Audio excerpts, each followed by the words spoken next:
I want to bring in the man who actually broke the NSA surveillance story for the Guardian newspaper, columnist Glenn Greenwald. He's got additional information this morning. Glenn is in Brazil this morning, and I should point out there's a very big delay between us on the satellite, so I want to be mindful of that. And Glenn, so as I begin this morning, tell us where Snowden is, where he is ultimately headed.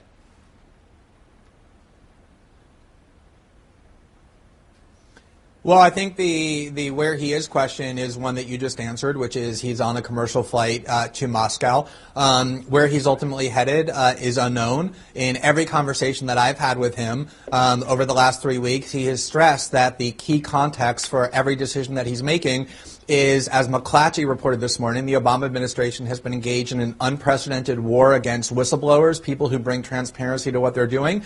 And he believes that it's vital that he stay out of the clutches of the U.S. government because of the record of the Obama administration on people who disclose wrongdoing that the political officials are doing in the dark. And he apparently is headed to a democratic country that will grant him asylum from this persecution.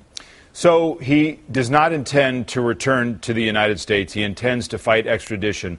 What else does he intend to do? You have been in contact with him. Is there additional information he is prepared to leak to bolster his and your claim that he is actually a whistleblower and not a criminal responsible for espionage?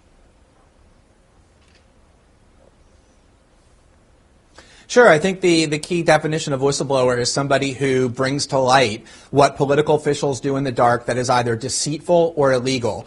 And in this case, there's a New York Times article just this morning that describes that one of the revelations that he enabled, that we reported, is that the Director of National Intelligence, James Clapper, went before the U.S. Congress and lied outright when asked whether or not the NSA is collecting any form of data on millions of Americans. His response, Director Clapper's response, was, "No, sir."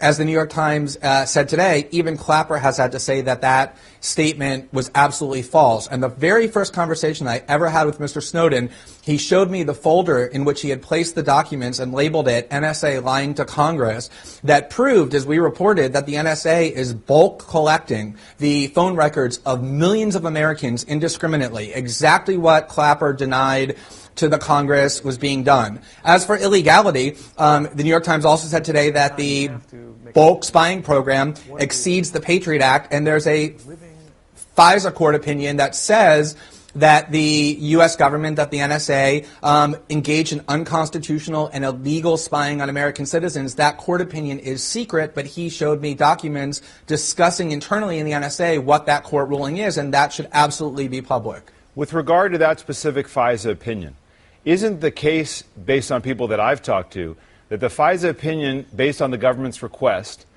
is that they said, well, you can get this, but you can't get that. That would actually go beyond the scope of what you're allowed to do, which means that the request was changed or denied, which is the whole point the government makes, which is that there is actual judicial review here and not abuse. Isn't this the kind of review and opinion that you would want to keep these programs in line?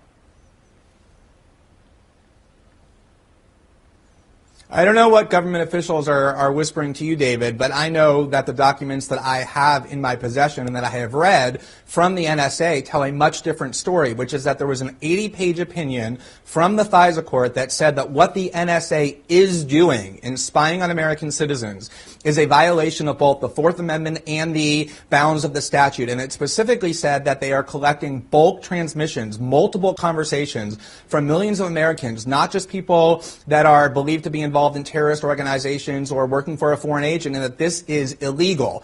And the NSA then planned to try and accommodate that ruling. But I think the real issue as journalists and as citizens is, why should we have to guess? How can we have a democracy in which a secret court rules that what the government is doing in spying on us is a violation of the Constitution and the law, and yet we sit here and don't know what that ruling is because it's all been concealed and all been secret? I think we need to have transparency and disclosure, and that's why Mr. Snowden stepped forward so that we could have that.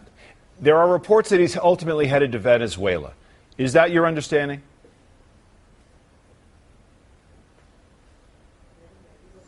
I'm not going to talk about where he's headed or what his plans are. I think it's up in the air. I'm not actually sure where he's headed, and he's my source for these stories. I'm not going to talk about where I think he's going.